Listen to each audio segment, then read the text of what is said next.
Bonjour à toutes et à tous, bienvenue sur ce nouveau webinaire Connecteur GED, Efalia et Système d'information CNSA.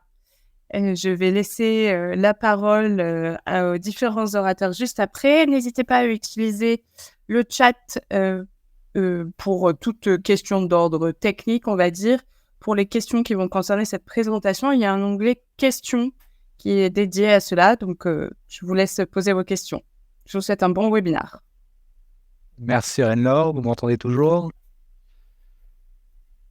Oui, tout à fait. Impeccable, très bien. Eh bien, écoutez, démarrons.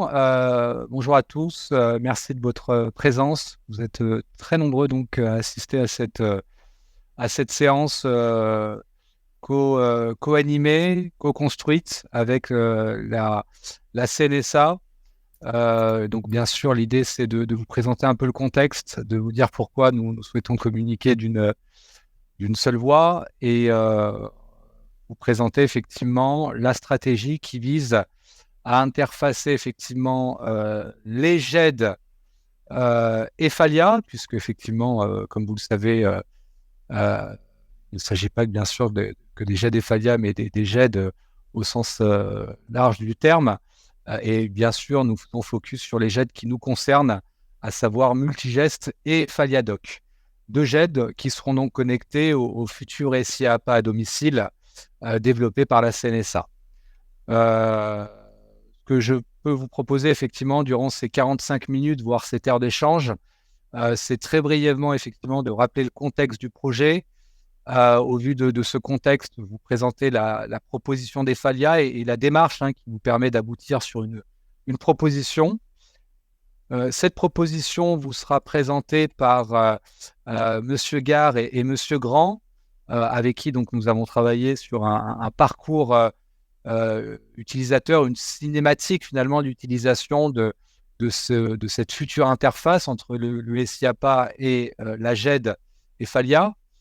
Cédric Boudier, expert GED social, vous proposera vraiment une illustration finalement de ce que ça pourrait donner en termes d'affichage en GED. Je reprendrai la main ensuite pour vous donner les quelques métriques autour des préconisations qui restent quand même à affiner et je vous expliquerai pour quelles raisons. Et pour terminer, on vous proposera également une proposition complémentaire et je remercie Étienne Paillard, président du groupe Efalia, de s'être joint à nous. De par son expérience avec un département, nous sommes en capacité finalement de vous proposer une gestion finalement autour de la qualité des données existantes dans vos SI. On sait effectivement qu'il y aura un travail de synchronisation à faire entre le SI maison, finalement le SI local et le futur SI APA à domicile. Donc on a des techniques, on a des outils sur lesquels on va d'ailleurs démarrer on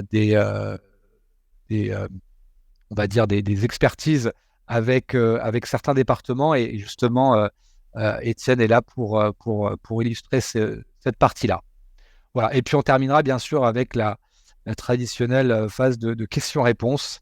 Donc on vous invite bien sûr à les poser tout au long de la séance. On tâchera d'y répondre de manière régulière et puis on prendra les quelques questions pour y répondre à l'oral. Voilà. Alors peut-être un rapide tour des personnes présentes. Je vous laisse peut-être vous présenter, Monsieur Grand, Monsieur Gare. Sans doute que beaucoup vous connaissent, mais voilà, je vous laisse peut-être. Merci, Monsieur Fall. Oui. Donc Sébastien Grand, je suis directeur du programme SIAPA. Et effectivement, on anime des webinaires, on va dire tous les 2 mois à destination de départements. Donc j'imagine que certaines personnes me connaissent déjà. Donc je suis aujourd'hui accompagné de Pierre qui va se présenter à son tour. Bonjour à tous, donc oui, Pierre Gare, donc chef de projet au sein de la DSI de la CNSA sur le programme SIAPA et donc principalement en charge de la partie interfaçage, d'où ma présence ici. Cédric? Cédric nous a quittés, je pense qu'il nous rejoindra, ça doit être un souci de connexion. Étienne, si ton problème de micro est résolu. Oui, bonjour, est-ce que vous m'entendez? Fort et clair. Bon, super. Bonjour à toutes et à tous. Je suis le président de Efalia et je suis particulièrement en recherche de nouvelles solutions autour de la démat en ce moment. C'est à ce titre que j'interviendrai. Très bien. Eh bien, écoutez, Cédric nous rejoindra, comme je vous l'ai indiqué, mais il est donc non pas directeur des ventes, pas encore, mais plutôt expert fonctionnel sur la partie GED sociale. Allez, on démarre. On va très brièvement rappeler le contexte. Effectivement, la GED Efalia est présente dans beaucoup de départements aujourd'hui. Vous nous connaissez beaucoup à travers effectivement vos expériences MDPH. Plus les années ont avancé, plus on a été en mesure de vous proposer effectivement des GED transverses sociales, si je puis dire, avec effectivement très souvent l'ASG finalement qui a suivi la MDPH. Aujourd'hui, effectivement, en production, on compte pas loin de 46 départements en production avec Multigest sur le dispositif ASG. 9 départements sont en cours de déploiement et on compte également 17 départements qui ont prévu d'adopter Multigest pour GD effectivement toute la partie ASG. Ce qu'on a effectivement historiquement, ce sont des connecteurs avec les 4 SI principaux qui sont Yodas, Solis, Genesis et Atoll. Et on a recensé finalement des versions de production à 98 voire 99%. Nos clients sont équipés des versions de Multigest V9.6, V9.6.1 et V9.6.2. C'était intéressant effectivement d'illustrer, pour information, les supports vous seront fournis bien sûr et il y aura un enregistrement. Donc n'hésitez pas vraiment à suivre à l'écran et on vous remettra bien sûr toute cette documentation. Mais on a voulu illustrer finalement ce qu'on a opéré durant des années autour des connecteurs en termes de fonctionnalité. On est assez satisfait finalement d'avoir à la fin quand même un résultat commun, identique, quels que soient finalement les connecteurs, avec parfois effectivement quelques options qui diffèrent en fonction des SI. Pour autant, effectivement, on est toujours sur un lot de fonctionnalités qui est le même, l'accès aux dossiers, la création de dossiers individus, dossiers procédures. On va être bien sûr en mesure d'historiser à un moment les procédures. Donc, ce sont finalement des fonctionnalités qui ont été intégrées, quel que soit le SI qu'on avait en face de nous. Voilà, le projet de la CNSA, vous le connaissez, je ne vous l'apprends pas, c'est effectivement le développement d'un SI interfacé avec les GED existantes, avec effectivement un périmètre qui est l'APA à domicile, qu'on va donc souvent décrire comme APADOM. Et je vous précise le calendrier, c'est important, puisque voilà, la CNSA a commencé à nous interpeller à partir de la fin d'année 2022 pour nous présenter le projet. De là, effectivement, des premières études ont été menées début d'année, en janvier. Et on a fait ce travail ensuite, finalement, entre avril et août 2023, de créer ce parcours utilisateur entre le SI et le futur SI et la GED, qui a été au passage présenté à des départements spécialistes. C'est comme ça que la CNSA les appelle. Donc, on a eu cette occasion déjà de nous confronter finalement à des premiers retours sur la base de ce qui va vous être présenté et ce qui a été donc finalement adapté au vu des retours de ces 5 départements spécialistes. Nous sommes en septembre 2023 et donc nous vous proposons une restitution sur la base de cette étude au préalable. Nous opérons à partir d'octobre finalement le démarrage des travaux d'interfaçage pour que à l'horizon de janvier voire février, nous soyons en mesure de déployer ce connecteur auprès de 5 départements pilotes. Est-ce que les 5 départements pilotes sont les 5 départements spécialistes, Monsieur Gare? Pas forcément. Monsieur Grand? Non. D'accord, Les 4 départements spécialistes, parce que je vois qu'il y a une question dans le chat, sont le Nord, le Pas-de-Calais, la Mayenne et les Hautes-Pyrénées. L'idée, c'est d'avoir des départements représentatifs des différentes solutions d'action sociale sur le territoire. Et les 5 départements pilotes, dont l'idée est la même, c'est d'avoir des départements représentatifs de l'ensemble des solutions du territoire sur la partie action sociale, mais aussi sur la partie GED, gestion financière, plateforme d'intermédiation. Et les 5 pilotes sont les Pyrénées-Atlantiques, les Hautes-Pyrénées, les Pyrénées-Orientales, la Somme et l'Ardèche. Très bien. Merci. Et donc, à partir du moment où on aura effectivement consolidé cette phase de test, nous serons en mesure finalement de basculer en production à compter de septembre 2024 et lors finalement du démarrage du SIAPA 7GED connecté au SI, afin de pouvoir très vite ensuite la généraliser à travers plusieurs vagues qui nous amènent jusqu'à fin mi-2025. Voilà. Si vous souhaitez peut-être apporter ou en tout cas confirmer ce calendrier, messieurs Grand, monsieur Gard, n'hésitez pas. Est-ce qu'on est en phase? On est en phase. Les bascules des départements spécialistes sont prévues en septembre 24 et le début de la généralisation, la première bascule en tout cas des vagues de généralisation en décembre 24. Très bien, je vous remercie. Voilà. Alors, ce qui était important également, c'était de partager un peu le retour d'expérience de ce qu'on voit auprès de la CNSA sur les connecteurs existants. Et clairement, la CNSA s'est positionnée afin de reproduire finalement un fonctionnement quasi identique. Et là, on retrouve finalement des fonctionnalités que vous connaissez très bien à travers vos connecteurs existants, de créer un dossier GED depuis le SI, d'être en mesure de pouvoir également l'ouvrir. Donc, vous connaissez un peu le fonctionnement. On a le SI sur l'écran 1 et la GED sur l'écran 2. Donc, chercher à très vite pouvoir ouvrir le dossier depuis le SI sans avoir à faire une double recherche, de déposer des documents, bien sûr, dans le dossier GED à travers la partie courrier, la partie éditique qui est créée depuis le SI. Et c'est de pouvoir également télécharger des documents de la GED à partir effectivement du SI. Donc, ce sont des fonctionnalités qui seront effectivement implémentées dans le connecteur. Je continue. Voilà, j'ai décrit le projet. Désormais, effectivement, il y a un contexte Efalia avec effectivement aujourd'hui, vous le savez, pour la plupart, nous sommes un peu à la croisée des chemins avec deux GED finalement qui sont proposés par le groupe Efalia. Multigest, bien sûr, largement répandu dans les conseils départementaux et notamment sur l'action sociale, et Efalia Doc qui effectivement est en mesure d'y répondre.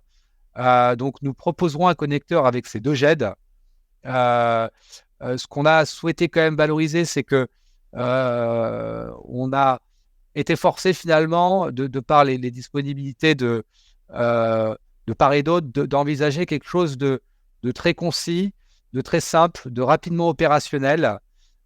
Donc, vous verrez effectivement que l'idée étant de ne rien toucher à votre paramétrage GED existant, mais de venir finalement rajouter un conteneur qui serait propre au SI APADOM et qui, bien sûr, communiquerait, si toutefois, bien sûr, l'intérêt se présente, avec le dossier GED, soit historique, finalement, qui a été instruit avec un IODAS, un SOLIS ou un autre SI, soit qui serait, on va dire, co-instruit parce qu'on va avoir l'APA établissement dans IODAS et puis potentiellement un dossier d'APADOM pour le même individu dans le SI, le futur SI APA à domicile. Voilà. Donc, on a vraiment cherché à faire des choses simples et c'est avec les deux GED, et c'est ce que nous vous proposons. Donc, l'existant que vous connaissez, on ne va opérer aucune modification parce que le champ des possibles aurait été trop important pour faire en sorte finalement que un futur dossier SIAPA vienne alimenter une armoire existante. On va avoir un niveau une pléiade de paramétrage qui ne nous permettait pas de nous confondre entièrement avec votre existant. Donc finalement, on vous crée un conteneur à part entière piloté par le SIAPA. Ce conteneur, justement, ce sont des armoires. Vous connaissez le principe de Multigest. On va venir effectivement créer une armoire, voire vous la livrer, parce que c'est aussi ça l'intérêt d'avoir quelque chose de dédié. C'est finalement une armoire qui peut être préparamétrée à 80%. Au passage, on y reviendra par la suite, mais la démarche projet va être encore plus simple d'opérer ainsi parce qu'on aura finalement un masque à vous proposer avec bien sûr un peu de customisation en fonction de vos particularités. Donc on prévoit bien sûr de développer ce connecteur, on prévoit de vous proposer deux GED. on prend bien sûr en compte que Multigest est largement présent. Donc, si le projet Efaliadoc n'est pas encore inscrit dans vos tablettes, il est bien évidemment, on va vous proposer de démarrer avec Multigest. Si vous démarrez de zéro, il peut vraiment être très pertinent de démarrer avec Efaliadoc, quitte à ce qu'on vienne construire le reste de l'ASG connecté à Iodas, Solis, Atoll, Genesis, là aussi, depuis Efaliadoc. Voilà. Donc, en objectif visé, et je laisserai ensuite très vite la parole parce que le temps passe, c'est de vous mettre une GED connectée au SI APA opérationnelle dans un délai record. Et c'est malgré tout de vous proposer cette interaction entre demain un futur dossier GED APA piloté par le SI APADOM et bien sûr votre dossier existant tel qu'il est déjà présent, on va dire, dans votre GED et connecté du coup au SI que vous connaissez tous, à savoir Solis, Genesis, Atoll et Iodas. Voilà, je pense avoir fait le tour pour vous présenter un peu notre démarche, pour vous présenter dans les grandes lignes ce qu'on souhaitait développer, tant au niveau du connecteur que du paramétrage. Et je laisse désormais la parole à Sébastien Grand et Pierre Gare pour vous décrire le parcours utilisateur. Merci, Monsieur Fall. Je vais essayer de vous présenter le parcours de la façon la plus didactique possible. Donc peut-être rapidement pour confirmer ce qu'a dit Monsieur Fall, ces parcours-là ont été faits avec les CD experts, les CD spécialistes, avec des ateliers aussi élargis, donc avec une dizaine de CD sur Efalia, avec comme objectif de minimiser, comme vous avez pu dire, l'impact sur l'existant. Donc là, vous avez une première slide qui est une vue logique. Alors l'idée, donc les slides sont assez denses, on s'en excuse, mais l'idée c'est vraiment d'essayer de visualiser l'ensemble du parcours. Donc là, une vue logique un peu globale, et après on va rentrer dans les écrans étape par étape, ce qui permettra de plus vous projeter dans le fonctionnement. Donc sur cette slide, en haut, vous avez toutes les actions qui vont se passer dans votre GED Efalia.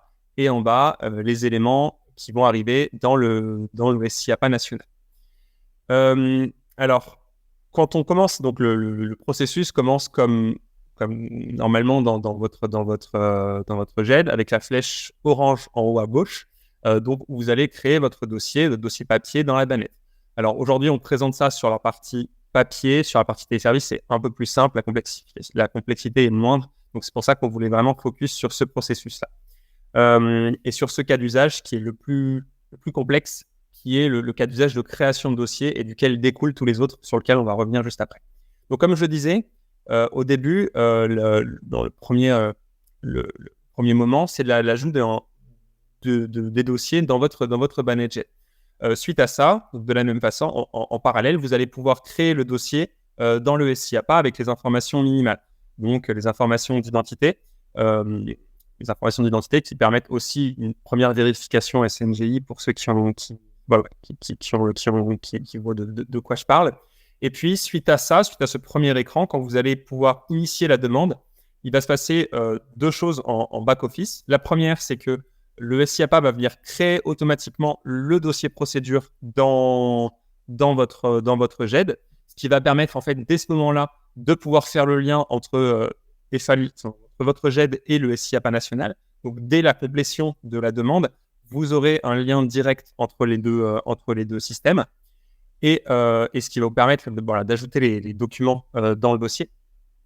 Et au niveau du SI APA national, dans un second temps, donc en parallèle de ça et de manière transparente, on va aller appeler votre SI d'aide sociale via un flux qu'on est en train de mettre en place avec Inetom, ArchNC2 et Worldline, qui va nous permettre d'identifier la personne et de récupérer les informations d'aide perçues, c'est un des buts de ce flux, mais également les identifiants GED qui nous serviront à faire le rapprochement. Alors, je ne vais pas m'étendre sur cette partie d'identification, on aura l'occasion dans d'autres webinaires, mais voilà, c'est vraiment sur ce flux-là que va se baser l'authentification et la reconnaissance, la récupération en tout cas des éléments. Donc, une fois qu'on est dans cette étape-là, l'objectif, c'est de pouvoir rapprocher le dossier de procédure avec les dossiers existants. Et donc, si un individu est trouvé avec ce flux, alors on va pouvoir faire ce lien-là en envoyant je vais détailler juste après quoi les éléments nécessaires pour que ce dossier procédure soit lié aux autres dossiers de l'individu, au dossier civilité. Si l'individu n'est pas trouvé, en revanche, donc plusieurs options, soit une option de correction manuelle de la référence si le dossier existe bien. Option possible aussi également, ce sera de créer, je confirme, mais créer le dossier directement dans la GED. Mais une option peut-être la plus simple, c'est de ne pas créer de dossier civilité tant que le SI d'aide sociale n'a pas à créer un autre dossier. Et donc, pas forcément mettre de dossier transverse, vu que ça voudra dire que l'individu n'existe que dans le cadre de l'APA à domicile et qu'à ce moment-là, il n'y aura pas besoin de dossier transverse. Donc, je vais y revenir un peu dans le cas de figure qui va arriver par la suite. Donc voilà, maintenant qu'on a cette vue un peu d'ensemble du processus, je vais rentrer dans la partie un peu plus détaillée avec une vision des écrans et des étapes par étape. Et je propose, ça va sûrement éclaircir des 3 points et je propose de prendre les questions peut-être à la fin s'il y en a. Donc on retrouve un peu cette dissociation de l'écran entre la GED en haut et le SIN APA national en bas, avec ce que vous allez visualiser du coup étape par étape. Donc forcément, un premier écran de connexion, donc une connexion qui se fera à la fois dans le SI APA national et dans le SI local. Donc le SI APA national va venir capitaliser sur la connexion en local pour ne pas avoir à complexifier le flux. Et une fois que c'est connecté, donc vous allez pouvoir gérer le dossier dans votre bannette à l'arrivée dès le départ de côté dans votre GED.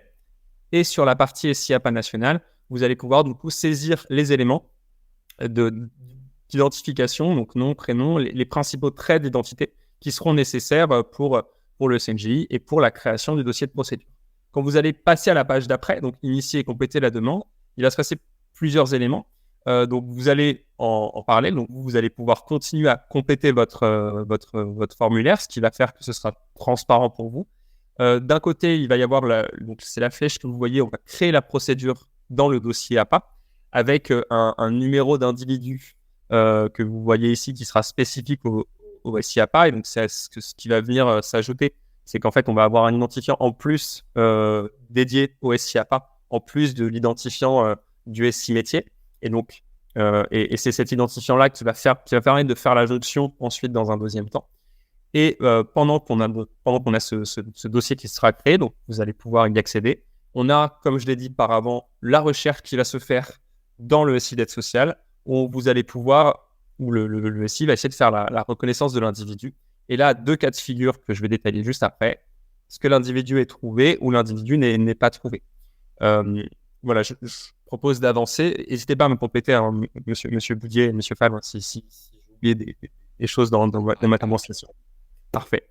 Et du coup, si l'individu est trouvé, donc pas de sujet, hop, merci. Si l'individu n'est pas de sujet, donc du coup, on va venir aller chercher l'identifiant SI métier qu'on va venir ajouter au dossier en le mettant à jour, ce qui va permettre de faire le lien entre les dossiers procédures et les dossiers civilité et le nouveau dossier d'APA. C'est également cet identifiant qu'on va récupérer pendant la reprise des données pour que tous les dossiers repris, il n'y ait pas de problématique à ce niveau-là. En revanche, si l'individu n'est pas trouvé, je vous laisse peut-être passer à la slide d'après. Elle arrive, voilà. Merci.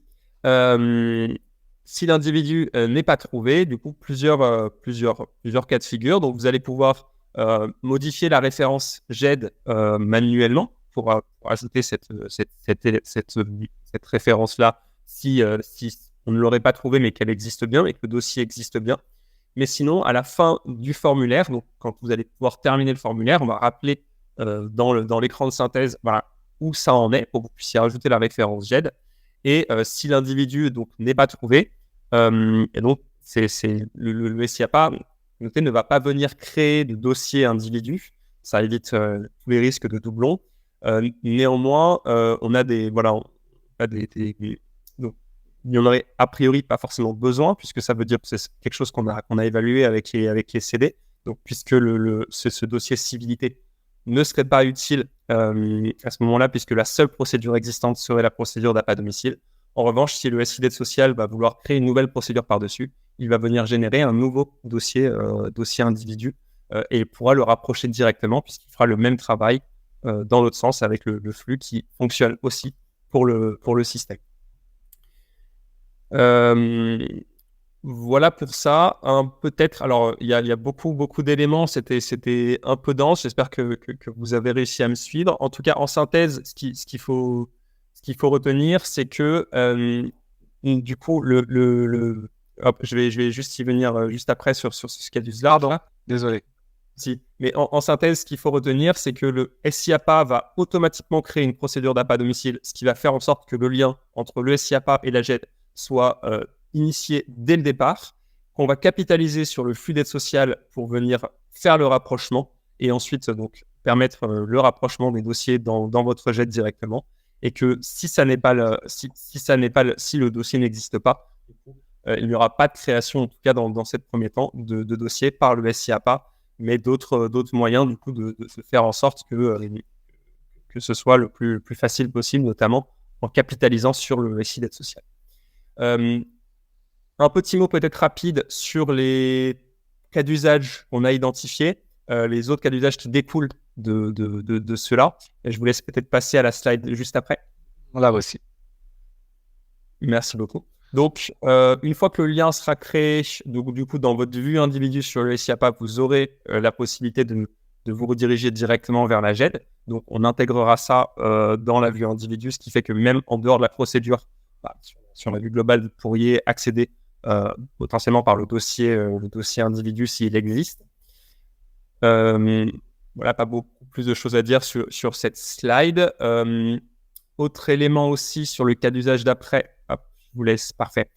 Et puis, sur le cas d'usage qui est aussi important, mais qui découle assez facilement, c'est que tous les documents générés par le SIAPA, une fois que ce lien sera créé, vont être déposés automatiquement dans les dossiers, dans les armoires, selon l'organisation et selon votre plan de classement que vous aurez défini dans la procédure d'appât à domicile. Alors voilà, je vous ai présenté du coup le parcours qui a été conçu à ce niveau-là. Je ne sais pas si côté Ephalia, donc j'ai pas forcément suivi les questions, donc n'hésitez pas. Si côté Ephalia, vous voulez compléter ou préciser certains éléments, je vous laisse peut-être la main. Donc, je pense qu'on va... Des questions ou tu veux qu'on patiente jusqu'à la fin? Ouais, je pense que de montrer l'illustration également à travers les quelques copies d'écran de Cédric peut permettre d'y répondre en partie. Donc, je pense qu'on... Voilà. Alors voilà, on a essayé effectivement de schématiser ce que pouvait donner cette armoire APADOM au sein d'un écosystème existant ou pas, d'ailleurs, chez les différents départements, en sachant qu'on a des notions de connecteur V1 et de connecteur V2 en fonction des éditeurs, donc qui vont déjà plus ou moins loin sur la granularité des armoires. Donc ces quelques écrans récapitulent un petit peu ce que ça pourrait donner en termes d'affichage. Donc ici, dans ce cadre d'un connecteur V1, dans le cas Solis, Genesis, Iodas, le premier slide, la première image nous montre simplement deux exemples de dossiers d'APADOM qui auraient été créés dans le temps, une première demande, puis une demande de renouvellement. Le point d'entrée donc étant la procédure. On retrouve, si l'on consulte le dossier de l'individu, eh bien, toutes ces procédures reliées entre elles grâce au jeu des liens interarmoires que vous connaissez, je pense, dans Multigest, et qui nous permet d'afficher sur un même écran eh bien, différents dossiers dans différentes armoires. Le slide juste en dessous nous montre ce que ça donne si on est dans le cas où cette armoire APADOM s'inscrit dans le cas où le CD dispose déjà d'une armoire historique ASG. Alors, c'est souvent le terme qu'on lui donne. Et dans ce cas-là, bien, à partir du moment où dans le travail, je veux dire, de création de la procédure, le SI a trouvé l'individu déjà existant, eh bien, on relie tout ça grâce au numéro d'individu. Et finalement, eh bien, j'aurai toujours la vision, même si je viens du SIAPA, de l'armoire historique existante, me permettant de retrouver potentiellement les anciennes demandes en lien avec l'APA ou en lien avec d'autres types de demandes. Le dernier cas, c'est celui de droite, donc toujours en connecteur V1, où on peut, comme vous le savez, utiliser une armoire civilité reliée aux armoires métiers. Alors, c'est souvent ce qu'on utilise avec les éditeurs Solis et Yodas. Alors, avec Yodas, c'est un connecteur V2, mais déjà, Solis, aujourd'hui, c'est le piloter. C'est une fonction qu'on a dans Multigest. Les armoires reliées entre elles, à nouveau, se fait toujours sur le numéro d'individu. Et on retrouverait donc dans ce cas-là l'armoire civilité historique existante, l'armoire ASG historique existante, et en dessous, nos 2 procédures APA-DOM qui seraient, elles, venues du SI APA. Si on va sur la slide suivante, on va montrer ce que ça donne sur un connecteur type V2. Alors, le connecteur V2, c'est essentiellement lié à Yodas, mais également à Atoll, qui fonctionne sur ce mode-là. Le connecteur V2 de Yodas, lui, fonctionne avec une armoire, on va dire fond de dossier, une armoire historique, et déjà des armoires de procédure. Donc, dans mon exemple, sur la slide de gauche, j'ai une armoire civilité que pilote également Yodas. C'est une option. J'ai une armoire ASG historique existante, c'est la deuxième. Et puis, je vais avoir des procédures en lien avec mon environnement ASG du SI département. Donc, dans mon exemple, une demande d'aide ménagère, une demande de portage de repas. Donc, ça, c'est des procédures qui seront toujours alimentées par Yodas. Et puis, juste en dessous, à nouveau, nos 2 procédures venues du SI APA-DOM et qui vont, comme c'est le cas pour les procédures ASG Yodas, dans notre exemple, venir s'ajouter à la suite. Donc cet écran, c'est peut-être celui qui est le plus complet, car il mixe toutes les possibilités du connecteur V2, armoire civilité y compris. L'écran de droite nous montre simplement la même vue, mais cette fois-ci sans cette armoire civilité qui n'est pas forcément utilisée dès que l'on est en connecteur V2. L'équivalent du connecteur V2 pour Solis, c'est le dossier de travail. Donc lui, il nous... alors c'est pas encore ce slide, je vais y venir. Le connecteur V2 de Solis, c'est le dossier de travail qui, lui, s'inscrit dans l'armoire historique ASG. Donc, ça reste transparent. On est bien toujours sur une seule armoire historique. Le slide d'après, c'est simplement une visu de ce que cela donne sur Efaliadoc, partie document à droite. Et on peut voir au centre, alors le slide est un petit peu petit, mais le principe est le même. Les armoires communiquent entre elles. Donc, je vois ici une armoire historique ASG qui contient déjà des éléments. Et en dessous, même logique, je vois les 2 procédures venues du SI APA. Donc, une première demande et une demande de renouvellement. Donc, le principe reste le même. Voilà pour les quelques slides pour illustrer donc côté multigest. Merci Cédric. Je pense qu'on peut, à mon avis, terminer les quelques derniers slides de manière ensuite à revenir sur vos questions sur une bonne dizaine de minutes. Et je pense qu'on a déjà répondu, à mon avis, à certaines, mais on viendra parfaire les réponses. Juste pour vous donner un peu de visibilité sur les versions de Multigest supportées, a priori, mais bon, c'est toujours pareil, on vous invite à évoluer vers les toutes dernières versions, mais ce connecteur fonctionnera à partir de la V9.6.0, on va dire, jusqu'à bien sûr une version V9.6.3. Et ce qu'on avait effectivement convenu à partir de la V9.6, c'était que la partie connecteur était complètement détachée de l'application Multigest.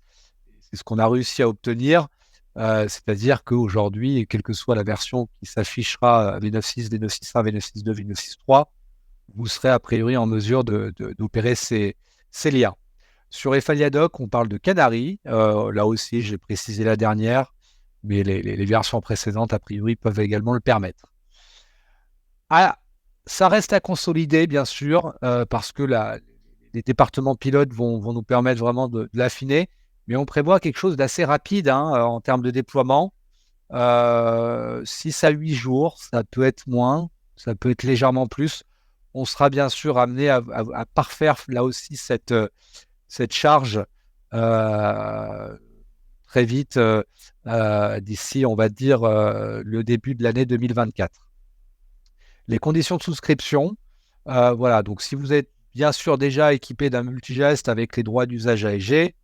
Là, voilà, bien évidemment, il n'y a pas de coût de licence supplémentaire à prévoir.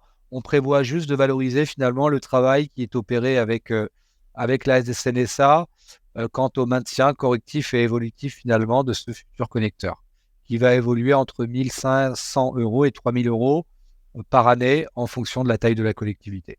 Voilà. Avant de répondre à vos questions, je vais laisser la parole à Étienne Paillard, parce que finalement, on s'aperçoit vraiment qu'à travers les slides qui vous ont été montrés, puis la communication de la CNSA, il y a sans doute un travail au départ d'harmonisation, de nettoyage, si je puis dire, également de vos données, de manière à ce qu'elles se synchronisent de la meilleure manière, avec le SIAPA. Et Étienne, si tu peux nous apporter quelques éclairages sur les solutions qui sont en cours d'expérimentation dans d'autres collectivités. Oui, d'accord, merci Raphaël.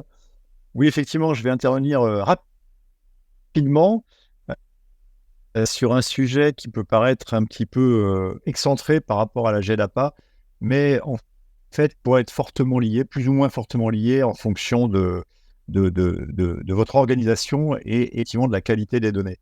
Un contexte d'abord, vous le savez, depuis quelques années maintenant, la mission d'Ephalia, ça a consisté à vous apporter une garde d'innovation que c'est fait avec la GEDAPA, qui est le sujet principal aujourd'hui, avec la gestion des processus, le portail, la signature électronique, l'édit dans le domaine de l'éthique. Oui, on a perdu Étienne. Ouais, nous avons perdu Étienne. Est-ce que peut-être... Oui. Bon, je pense qu'il va revenir. Et c'est dommage, il était là tout au long de la présentation. Voilà, je vais me permettre de prendre le relais pour effectivement préciser que nous sommes dans cette démarche de parvenir à trouver des bons outils. Raphaël, mais... Ah, bon. Très bien. Vas-y, je t'en prie, Étienne. Ça s'est arrêté juste au moment où je commençais à parler. Donc. Oui, exactement. Ça, c'est la loi de Murphy. Oui, j'expliquais que notre mission, ça consistait à vous apporter tous les éléments autour de la dématérialisation. Et puis aujourd'hui, maintenant que ces solutions sont existantes, vous pouvez en disposer. Il nous apparaît qu'il y a un nouveau besoin qui est d'extraire du sens, d'extraire de l'intelligence autour de cette information, autour de ces données, etc. Et on est en recherche au niveau d'Ephalia sur des solutions qui nous permettraient de vous apporter justement ces outils pour dégager du sens et d'intelligence autour de vos data. On a identifié une solution qui, dans le cadre qui nous concerne aujourd'hui, pourrait être intéressante. C'est la solution DataChain de la société Adobis. En quelques mots, pourquoi Adobis ? D'abord, on a rencontré une équipe de très bon niveau, de très haut niveau, spécialisée dans la data, et dans la data en particulier dans le domaine de la santé, ce qui est quand même relativement connecté avec ce qui nous occupe aujourd'hui. Ce sont les anciens fondateurs de Maincare, pour ceux qui connaissent cette société.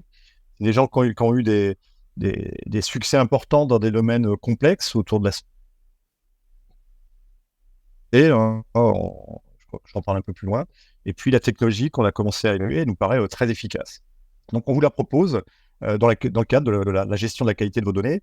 Après cette petite introduction que vous avez là sur ce slide, donc la problématique qui pourrait être la vôtre aujourd'hui, c'est la qualité de la donnée du domaine du social, et qui peut être un problème plus important au moment où on va mettre en place un nouvel outil ou un outil complémentaire. Donc l'objectif, si ce problème-là existe, c'est d'identifier et de traiter les doublons, c'est le fameux problème des doublons, tout ce qui est information redondante dans les bases de données, plus généralement améliorer la qualité des données, accompagner également les opérateurs dans la saisie. La saisie peut être plus ou moins homogène en fonction des personnes ou des maisons plus ou moins délocalisées, etc. Et permettre à ces collaborateurs de comprendre et d'appliquer les bonnes pratiques. Au niveau de l'existant, il peut arriver que vous ayez des multitudes de bases de données avec peut-être des formats différents, des référentiels pas toujours utilisables, difficiles à maintenir. Pas mal de données, même si dans le domaine du social, on s'aperçoit qu'on reste par rapport aux technologies existantes dans des dans des dimensions tout à fait raisonnables. Mais en tout cas, à l'échelle d'un département, il y a une explosion du volume de la donnée. Et dans certains cas, en tout cas, un niveau de qualité insuffisant par rapport à ce qu'on cherche. Voilà. Donc DataChain, c'est une solution en fait qui utilise les meilleures technologies en termes d'analyse de la donnée et d'intelligence artificielle, qui vous permet en un seul outil d'avoir accès à l'ensemble des données, de les nettoyer et de comprendre un petit peu ce qui se passe à l'intérieur, et en particulier d'identifier et de traiter les doublons. Vous avez ici une copie d'écran sur ce qui est possible de faire au niveau de doublons. On va permettre de donner une statistique sur les doublons et de vous permettre de décider, voilà, c'est un vrai doublon, c'est pas un doublon, qu'est-ce qu'il y a à faire sur ces cas particuliers, etc., etc. Voilà, c'est une introduction très, très basique de la solution. Évidemment, on sera prêt à aborder avec vous les sujets s'il existe et de vous apporter plus d'informations. En un mot, DataChain, c'est une solution, encore une fois, complètement intégrée. Vous n'avez pas à utiliser plusieurs outils, un pour, par exemple, nettoyer les données, un autre pour analyser, etc. C'est une solution complètement intégrée. C'est une solution éprouvée dans des contextes complexes. La solution a été mise en place de façon très rapide pour sortir des données et des statistiques au niveau de la pandémie. Elle est très utilisée dans le domaine de la santé au travers de la plateforme Agora, que certains d'entre vous connaissent peut-être, et puis d'autres projets dans l'industrie. Et puis on a travaillé avec la société pour vous proposer, dans le cadre qui nous concerne, des délais et des coûts maîtrisés. On parle de quelques semaines pour prendre en charge vos données, les analyser et vous donner des livrables qui seront une identification des pratiques de saisie, savoir si elles sont homogènes, inhomogènes, et une caractérisation de l'inhomogénéité avec des clusters différents de saisie, l'identification des doublons, j'en ai un petit peu parlé, un tableau de bord global et de suivi de la qualité de la donnée, et tout ça peut être fait en ce que j'appellerais en one-shot, c'est-à-dire à l'occasion d'une mise à niveau ou de l'arrivée d'un nouvel outil ou quelque chose comme ça, et ça peut être également fait en continu avec l'utilisation de la plateforme en mode continu qui vous permet de mieux piloter la qualité de vos bases de données. Voilà, je crois que j'ai terminé. Encore une fois, il ne s'agit pas de rentrer dans la solution, il s'agit de vous donner un petit instantané sur ce que nous pouvons vous proposer grâce au partenariat avec Adobis, si le sujet de la qualité de la donnée est un sujet et une préoccupation pour vous. Merci Étienne, merci beaucoup. Et de rien. On en vient à la séance, sauf si la CNSA, M. Grand, M. Gare, si vous aviez d'autres choses à rajouter. Non, pas spécialement. Bon, plus. Très bien. Je désactive le partage de mon écran pour retrouver une liste lisible. Donc, on a quelques questions, mais je pense qu'il y a matière. On ne pourra peut-être pas répondre à toutes les questions, mais on va quand même tenter d'avoir une approche. Là, la première date de... Alors, je ne sais pas si je l'ai lu dans le bon sens, pardon. Ah oui, c'est bon, il faut que je descende. Madame Bess, du département CD17, connaissons-nous déjà à ce jour les fonctionnalités qui ne seront pas prises en charge dans Multigest et qui seront présentes dans FaliaDoc? En toute honnêteté, j'aurais tendance à penser que c'est l'inverse. Aujourd'hui, on n'est pas encore tout à fait en mesure de vous proposer les fonctionnalités de Multigest dans FaliaDoc. Il y a encore des choses à réaliser, on est très très bien avancé, mais finalement, notre objectif, bien sûr, c'est de faire de l'ISO, ou en tout cas, au pire, à vous trouver des solutions de contournement. Voilà, aujourd'hui, notre modèle, ça reste Multigest. Voilà, je ne sais pas si j'ai répondu à votre question. Et le club utilisateur de novembre prochain vous permettra vraiment de voir l'avancement de cette nouvelle GED et FaliaDoc. On peut peut-être juste parler de la recherche qui est souvent une demande très haute, côté des Multigest 9, qui elle, par contre, a largement évolué dans FaliaDoc et qui ne sera pas, pour le coup, répercutée dans Multigest, ainsi que des options liées, alors ça, on en parle beaucoup en ce moment avec les téléservices, toutes les options liées à des chantiers de reclassement de plans de classement, FaliaDoc permet de faire des modifs directement dans votre plan de classement et de les appliquer à vos documents existants. Là où Multigest V9 nécessite des scripts et des passages un peu lourds de modification de documents. Donc ça, c'est propre à FaliaDoc et ce ne sera pas des fonctions qu'on retrouvera dans Multigest. Oui, bien sûr. On a un modèle qui est la GED Multigest parce que beaucoup l'utilisent, mais effectivement, on cherche à faire mieux, bien évidemment, à travers cette nouvelle GED, notamment la recherche. Le SIAPA se connectera à nos armoires existantes où une nouvelle armoire sera configurée. C'est ce qu'on a effectivement traduit tout au long de la présentation. On viendra créer un conteneur, c'est-à-dire une armoire dédiée à vos procédures APADOM, créées donc à travers le SIAPA à domicile. Monsieur Annick Pack, j'ai peut-être pas la suite du nom, excusez-moi. Est-ce que sur le même SI, on peut avoir 2 jets différentes, MDPH Multigest et Action Sociale et FaliaDoc, Cédric? Sur le même ESI, non, pour moi, le SI va forcément fonctionner avec un seul environnement. Seul GED. Ouais. Alors, est-ce que c'est le cas pour... Il y a quand même des petites nuances, hein, j'ai envie de dire, en fonction Avec des les SI. connexions, en fait, oui. Oui, par exemple, un Yodas peut avoir une GED en connecteur V1 et une autre GED en connecteur V2. Je sais que ça marche. Elle ne saura pas vous permettre d'avoir 2 GED avec le même connecteur. Voilà. Voilà. Donc, il y a des petites nuances. On peut en parler effectivement au cas par cas. Monsieur Dantier, bonjour Patrick, du département 67. Dans quelle version du connecteur V1 V2? Cédric l'a montré, V1 et V2 et même V3 évidemment.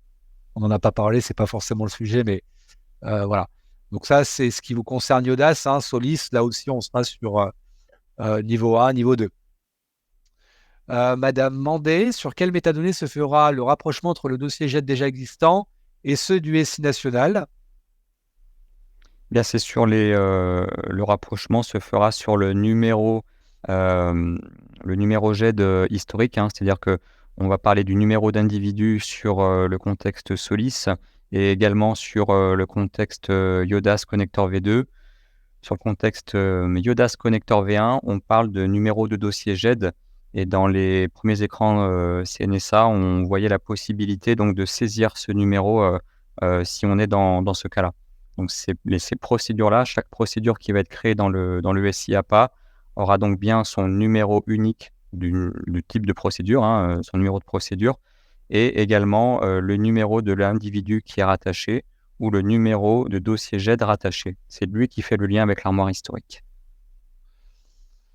Très bien. Je vous demanderai également peut-être, je ne sais pas si on a prévu un sondage, Renlor, mais l'avis effectivement de ces quelques 150 personnes qui participent actuellement peut être assez intéressant. Est-ce qu'on peut prévoir une question sur de l'ordre, êtes-vous, je te laisse être créatif, Renlor, pour voilà, sur la cinématique qu'on a présentée, est-ce qu'elle correspond à vos attentes? Je pense que ça peut être intéressant, hein, messieurs Gare, messieurs Grand, de capter un peu le retour. Monsieur Loré. Je me fais de ce pas. Très bien, je te remercie. Donc, ne quittez pas la séance avant d'avoir répondu au sondage, s'il vous plaît. Monsieur Jérôme Rémy, c'est des 52. Si mes souvenirs sont bons. Est-il prévu une signature électronique dans le SIAPA des notifications qui sortiront du SI? Alors là, j'ai envie de dire que la signature, je pense qu'elle sera soit opérée depuis la GED, parce qu'on vous propose bien sûr des outils, soit vous connaissez un peu nos connecteurs. Rien ne nous empêche ensuite, depuis la GED, d'envoyer un document vers un parapheur qui est le vôtre, hein. Donc, à moins que côté CNSA, vous nous indiquiez que vous aviez des solutions embarquées de signature, j'ai quand même un doute. Pour le moment, on est en train de réfléchir à ce chantier. C'est D'accord. prévu comme ça, c'est pas non plus complètement évacué, mais on pourra, si vous le voulez bien, Monsieur Rémy, c'est ça? Jérôme Rémy. On pourra vous recontacter ensuite pour évoquer un petit peu avec vous ce que vous mettez derrière le terme signature électronique, parce que c'est pas toujours le terme est parfois un peu galvaudé, donc il faudra qu'on discute ensemble. Madame Besse du département 17 nous demande si on taguera des pièces qui peuvent être faire office de PJ. Est-ce que vous avez dans les flux qui nous seront transmis potentiellement des tags, soit à travers une métadonnée, soit d'autres. Est-ce que c'est des choses que vous expertisez à côté, non, peut-être? Oui, et sur toute la gestion des pièces et des tags dans des métadonnées dans les pièces, c'est quelque chose qu'on est en train d'expertiser. Là, on va lancer une campagne de consultation pour essayer de voir comment faire, parce que pour intégrer les métadonnées d'un système national vers les départements. Donc ça, c'est quelque chose qui est en cours d'instruction. Du coup, je comprends que vous avez des tags et du coup, je fais un appel à ce niveau-là. S'il y a des personnes qui ont ce besoin de tags et de métadonnées dans les documents, on est très preneur de ces éléments-là. Donc, n'hésitez pas à me les transmettre directement ou à me contacter directement pour qu'on puisse intégrer ça dans notre chantier et pas passer à côté de votre situation et bien la prendre en compte dans notre instruction. Surtout que le département 17 avait été, on va dire, assez pilote dans justement cette notion de PJ, des pièces qui étaient fournies. Donc, ça peut être effectivement intéressant, Madame Besse, que vous nous exposiez un peu ce qui a déjà été opéré d'ailleurs, notamment avec Multilast. Monsieur Guyet du département 85 nous demande effectivement si, voilà, l'aspect sécurité évidemment, en termes de sécurité, l'ouverture du SI des départements pour permettre à une application externe de déposer des documents dans la JED, voire même de créer les liens, toutes ces choses-là. Alors moi, j'ai pas de réponse aujourd'hui, on n'a pas convié de profil technique côté Falia. J'ai quand même tendance à penser que c'est des choses qui sont réalisables, qui sont faisables. Je pense qu'on aura des préconisations à vous adresser à travers des flux HTTPS, du reverse proxy, enfin ces choses-là. Je ne suis pas du métier. Si vous souhaitez peut-être Monsieur Grand, Monsieur Gare, apporter peut-être un premier niveau de réponse. Je suis désolé, j'étais en train de mettre l'adresse dans le chat. Vous pouvez répéter la question? Est-ce vous avez peut-être déjà avec Nicolas de Snowek, nos profils plutôt R&D, voire techniques, discuté sur la partie sécurité entre les échanges de flux par rapport à un SI national et une JED locale? Oui, alors on a échangé là-dessus. Aujourd'hui, comme je le disais dans la présentation, l'objectif dans un premier temps, c'est de capitaliser sur l'authentification locale, c'est-à-dire qu'il y aura une authentification sur le poste utilisateur, ce qui sécurise fortement l'identité, puisqu'en fait, le niveau de sécurité au niveau JED est géré au niveau local. De notre compréhension aujourd'hui, c'est le cas dans la grosse majorité des départements. Après, sur des systèmes un peu plus complexes d'authentification centralisée, ça pourra venir dans un second temps, mais dans cette première version, en tout cas, on veut vraiment capitaliser sur l'authentification locale. Monsieur Castex du département 43 qui nous pose la question sur les coûts, qui devra la payer, la CNSA ou le département. Écoutez, on a présenté effectivement une approche qui vise à ce qu'on réalise une interface sans trop vous solliciter financièrement. C'est une interface malgré tout qui va évoluer. On a vraiment estimé que derrière, il y aurait forcément un peu de travail de part et d'autre. Côté Falia, si on veut vraiment maintenir, si on veut vraiment la faire évoluer, si demain elle devra prendre d'autres choses en compte, il y a forcément une petite maintenance à prendre en compte qui est évaluée entre 1 500 et 3 000 euros par an. Voilà. Et bien sûr, la démarche projet de déploiement, et j'ai parlé d'un estimatif évalué entre 6 à 8 jours à confirmer une fois qu'on aura déployé nos premiers pilotes. Le CD56 a la JED MDA, mais n'a pas encore mis en place la JED APA. Faut-il faire avant, pendant ou après la mise en place du SI APA unique? Oui. Là, j'ai envie de dire, tout dépend de ce qu'on appelle une JED APA. Est-ce qu'une JED APA, ça veut dire une JED qui gère l'APA, tout type d'APA, ou même plus largement tout ce qui est ASG? Moi, j'ai envie de dire qu'aujourd'hui, il n'y a rien qui est impossible. Si on devait faire une armoire en amont du SI APA unique, nous, grâce au plan de classement et aux métadonnées qui sont figées dans les armoires, on saurait très bien éventuellement ressortir des pièces s'il le fallait pour injecter ça dans une autre armoire. Donc, je pense que ça étudie un petit peu au cas par cas. Tout dépend de ce qu'on veut dire sur un JED APA en tant que tel. Pour compléter la réponse de Monsieur Boudier, c'est un petit peu à la stratégie du département, hein. À savoir que dans le SI APA national, pour les départements qui n'ont pas de JED APA, j'entends, on proposera un espace de stockage. Donc, au moment du déploiement du SI APA, si le département n'a pas de JED, il peut très bien utiliser cet espace de stockage et donc bénéficier de cette fonctionnalité directement dans le SI APA. Il sera ensuite accompagné par la CNSA pour passer de l'espace de stockage à sa JED APA quand il en aura une, ou alors, en fonction du calendrier de déploiement du SI APA, et je crois que côté 56, vous n'êtes pas dans les premières vagues, profitez que le déploiement se fait dans les autres départements pour avancer sur sa JED APA. Donc les deux solutions sont possibles, c'est plus la stratégie du département. Merci. Une question, alors c'est Emma qui l'a reporté. Vous avez dit que la compatibilité était avec la V9.6. Nous sommes en V9. Oui, bien sûr. Vous êtes en V9.6.2, vous êtes compatible. J'ai précisé qu'il y avait les V9.6.0, V9.6.1, V9.6.2, les patchs bien sûr intermédiaires. Le connecteur est décorrélé des versions, donc vous êtes a priori même forcément connectable voilà, à travers les travaux qu'on mène. Monsieur Gauthier du département 87, 87, peut-on disposer des prérequis techniques, de la description technique, du fonctionnement des échanges de données? Bien sûr, on vous remettra déjà ce support. Je pense qu'on va venir progressivement consolider, on va dire, le cahier des spécifications du connecteur, le cahier des spécifications de la JED. Donc, au fur et à mesure, effectivement, on vous adressera tous ces éléments. Est-il prévu une historisation des dossiers des procédures des DP dans une armoire historique des DID? La réponse est à toi, Cédric. Je pense qu'on l'a largement évoqué, ce sujet. Mais alors, les dossiers finalement à PADOM, est-ce qu'ils vont venir se fermer? Aujourd'hui, il n'y a pas de fonction prévue en tant que telle dans le connecteur pour le faire. Après, il faut savoir que ce mécanisme qu'aujourd'hui Yodas utilise se base sur des fichiers CSV à plat, assez simples. Donc, on pourrait imaginer sur la base de fichiers CSV. Alors après, à voir comment on pourrait les générer du SI APA. Mais Multigest, j'ai envie de dire, n'a besoin que du numéro d'une procédure suivi du numéro de l'individu pour faire cette action. Donc ça, c'est à voir également, je dirais, au cas par cas. Très bien.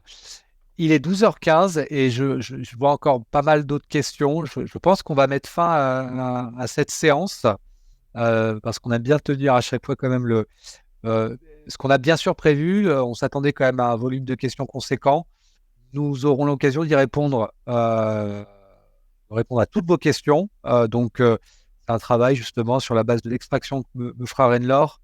On tâchera d'y répondre avec Cédric, de les soumettre bien sûr à la CNSA si besoin, et de vous fournir une réponse avec le replay de ce webinaire. Voilà. Tout à fait. Eh bien, écoutez, merci à toutes et à tous d'avoir participé. N'hésitez pas à aller répondre au sondage, c'est toujours intéressant d'avoir votre avis sur ce type de présentation. Si vous avez des questions, n'hésitez pas d'autres questions qui vous viennent après, n'hésitez pas à nous les envoyer à contact@zefalia.com. Nous les ajouterons du coup à la liste de questions auxquelles nous répondrons par la suite. Le replay et la présentation vous seront envoyés aussi prochainement. Donc, je vous souhaite une très bonne journée et bon appétit. Merci. Merci à tous. Merci.